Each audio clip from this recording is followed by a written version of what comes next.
We've all heard about crimes against humanity, war crimes, crimes of aggression, certain acts that are so heinous in scale and depravity that they are being deemed illegal no matter what the context. Well, what if we extended this similar concept and principle not only to humans directly but also to nature? What if those responsible for the most grievous ecological offences were held accountable in international courts? The Ecocide Law Alliance is an organisation whose mission is to make mass environmental destruction a crime within the jurisdiction of the International Criminal Court, and their initiative is gaining momentum. Sustainability-minded businesses are coming out in public support of this. Here to discuss this intriguing idea, we have on Zoom, from Stockholm, Nina Macpherson, there she is, chair of the Ecocide Law Alliance. Also on Zoom from, or I'd like to say the magic of Zoom actually, from Stockholm, because it's still magic actually, is Alf Blomqvist, who's chair Scandinavian Enviro Systems. And here in the studio we have Fredrik Nilzén, head of sustainability at Scania, and Johan Falk, the CEO and co-founder of the Exponential Roadmap Initiative. I don't even know why I looked at my notes there, Johan, because why do I need to even read that? We know you so well. Brilliant.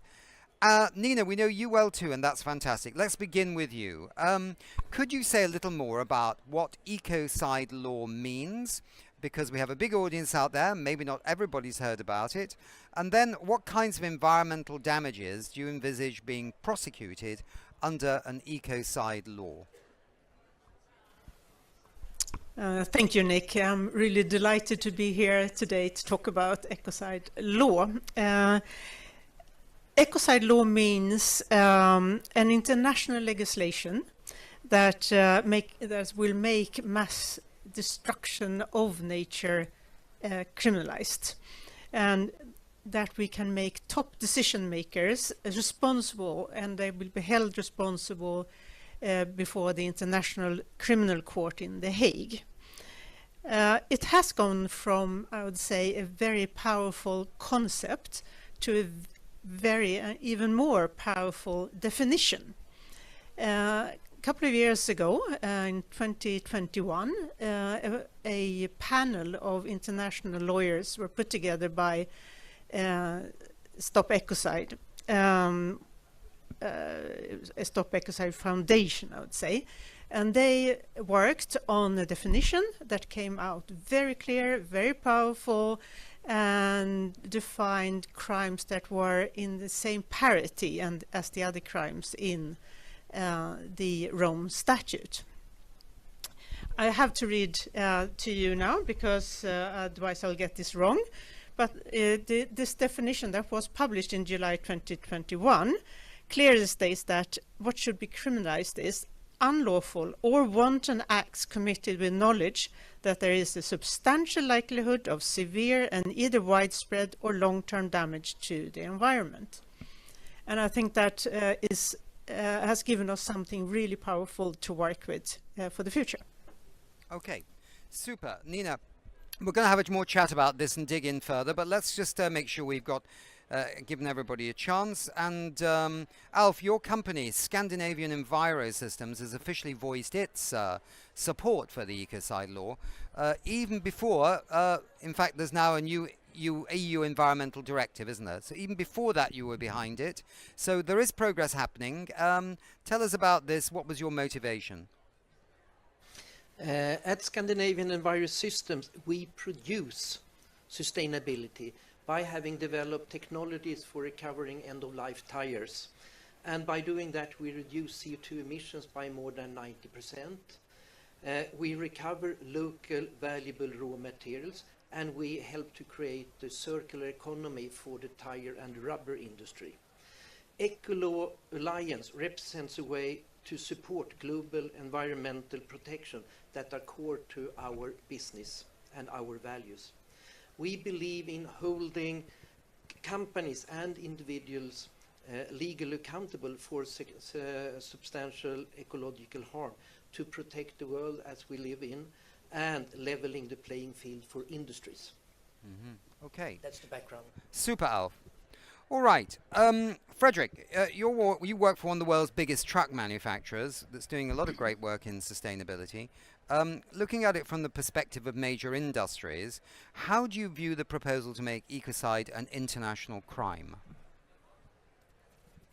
Yeah, to begin with, if you're a company or an individual or a human being in a sense, I think given all the knowledge and insights that we have on how important ecosystems are for our economy, for us to thrive on this planet, but also from an emission point of view, this is almost like an obvious missing link, right, in how you run the society. And I think what we just heard here is also about creating a level playing field. Some kind of predictability on when you run a business, you need to adhere to some principles. But this piece doesn't exist yet in society. So I think the connection back to our work is definitely, it's a level playing field. It is predictable. There's clarity, and then based upon that, you can run your business, do your risk management, and do the innovation needed, right? So I think that's maybe the simple answer to it. Johan, Exponential Roadmap supports companies, taking climate action and accelerating the transition to net zero. One key policy that you recommend businesses to support is the Ecocide Law. What's the connection here? As you said, Nick, we are bringing together leading companies in terms of 1.5 ambition across the globe, including Scania and many other companies in the absolute front line. And from our perspective, our theory of change is that we need to drive from the front line the leading companies, both the transformative companies and the disruptive companies. So we took that quite obvious decision that we now integrate that in our strong recommendations. We do an assessment of all companies we onboard and give them continuous feedback. So this is one of the key points we're bringing in as a strong recommendation. And that's basically what it is. So we see we can contribute in actually scaling out that by bringing together a sufficient number of companies over time. How many companies so far have joined the kind of movement, if I can put it that way? Is there a growing sense? Is it mainly concentrated in the European setting at the moment, or are people interested in this in other parts of the world? How global could it get? I guess you're asking me, Nick. Right? Well, Nina, so you can. Yeah, why not? It's difficult to see where you're looking. Okay, so I'm looking at you now, but the cameras have been a bit slow. Right. Very good.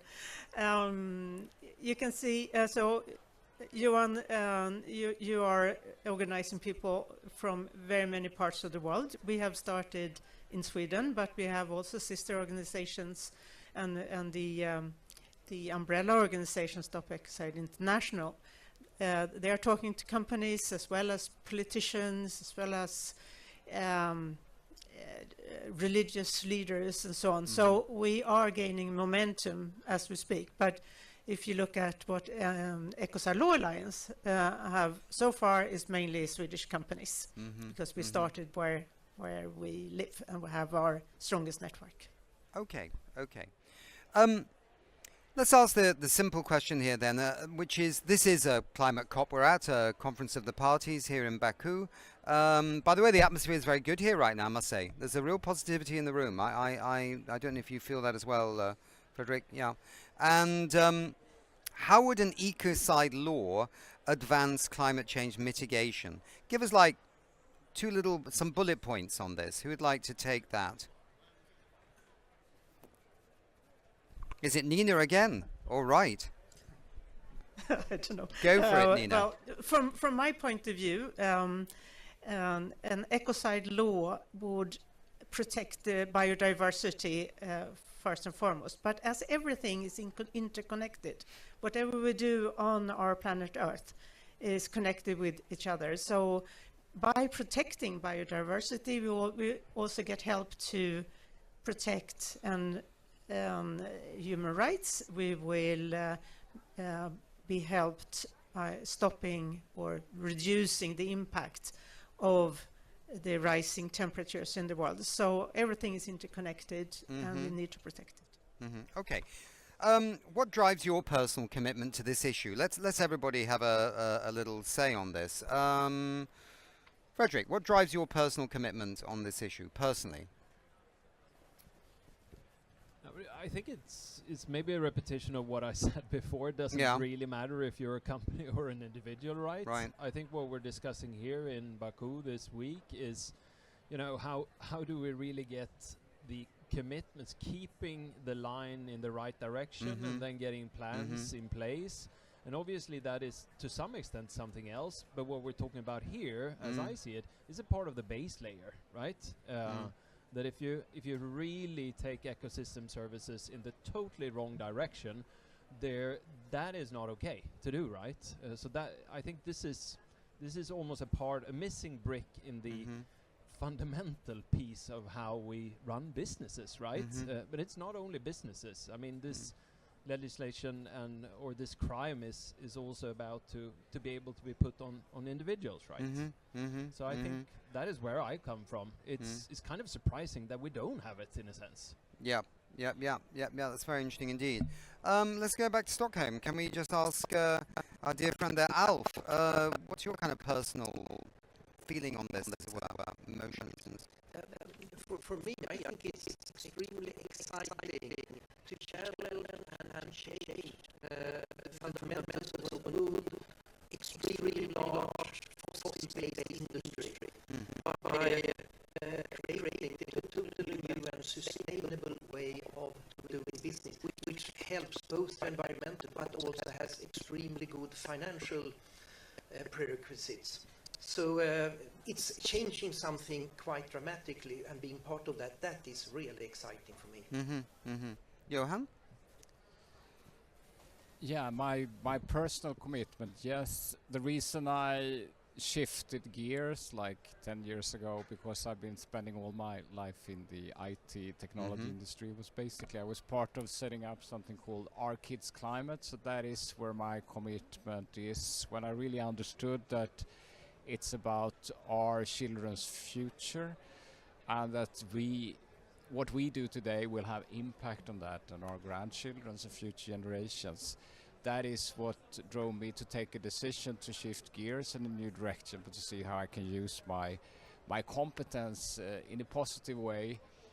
And this is, of course, one piece of the puzzle, as you said, Fredrik, one essential piece of the puzzle, and the platform that we have to have in place. It's about our legacy in the future. Every person, every decision maker's legacy, I would say. Every politician, every business maker, what is your legacy in the future? So I think this will be this is really an important part of that. Yep. But maybe to add as well, I think the positive feeling that you're talking about here is really that I meet a lot of people here in Baku that wants to go from promising to doing. And I think quite a lot of things that we have engaged companies in the last 10 years is to make sure that we have ambitious targets in line with science, and then start working against them, right? But we can also see that the methodologies and the thinking that we have had is also being put in regulation now to a much larger extent. And I think it's really good, because regulation is also a part of developing society, right? It's a part of making a systemic shift. And I see this piece around Ecocide is almost like the same thing, but it puts a brick into this future society that we're building now. So in one way it's timely, on the other hand it's kind of weird that we don't have it already. Yeah. So just come back to you, Nina, because in some ways we are the converted here, right? So we are, we get it, right? We understand what it's about. We know we need to do better as well, and lots of things. What happens when you meet somebody who's never heard of Ecocide Law? What kind of reactions do you get to that? Are people like, what the hell's that? Or is it like, oh my God, tell me more? Or is it that'll never happen? Or, is there kind of mixture of responses? It's a mixture, and all of what you said, Nick. But it's also what Fredrik just said. Well, don't we have this already? Why? Of course we should have it. When I started with this myself, I was thinking, is this ever going to be used? Is it too complicated, or can it be used? Then came the definition that was really good, and that we work with when we're explaining this to people. And if you think the opposite way, is say, are there anything that talks against having a legislation like this? And then no one comes up with any good answer. Everyone says, yeah, of course, it should be there. Why haven't we got it already? So it is really a no-brainer at the moment, I think. So when would a person know, and I suppose this is a killer question really, when would a person know that ecocide had been committed? Is there a way of understanding that? In other words, is it the destruction of a river system, the destruction of a forest, or is it the destruction of the atmosphere? There would be many candidates, right, straight away for the International Court of Law for that one. But when do you actually decide that, or decide a company or a country or somebody had committed ecocide? Tell us, okay. Nina. Yeah, you're back to me. Okay, right. When you talk to the lawyers in the panel, they say we would like to avoid giving examples. But what happens is that we get a discussion around, is this actually ecocide or not? Instead of saying, should we have this crime included in their own statute or not? Right. So if you look at the definition, it has to be really severe. It should not water down the other crimes, right? So it's a severe crime, and I think I'll do the same as the panel and try not to create a discussion if my example is in fact ecocide or not. So the concept would be, once it was actually agreed there was such a thing as a law, it would be on the statute books, and then it would be tested purely by a case, right? And that would lead to case law and the development and evolution of such a thing. Is that correct? Okay. That's perfectly interpreted. We've got one more 1 minute 13 left. Anybody like to chip in here on, because I don't want to just waste the time by going to the next session. Let's use it. No, but I think if I wanted to say maybe a last thing, we're also here to try to make this shift inclusive, right? We're talking about a just transition here, and in the end of the day it's about people. So yeah, we talk a lot about the environment, the emissions, but it's also about people. And in the end of the day, these types of potential cases, they will have effect on people as well, I'm sure, in one way or another. So I think you can also build an argument from that direction. This is also a kind of a cornerstone for making sure that the transition of society we make it in a just way. Right. This is almost like an insurance, right? Yeah. Yeah, got you. Good. 15 seconds, Johan. Anybody else? We've got 15 seconds before we wrap up. Maybe we need to wrap up right now because it'll go so quickly. Thank you very much indeed. It is really an interesting topic. It's always very nice to discuss this. It'll be even nicer when the law is in place and then we can all test it.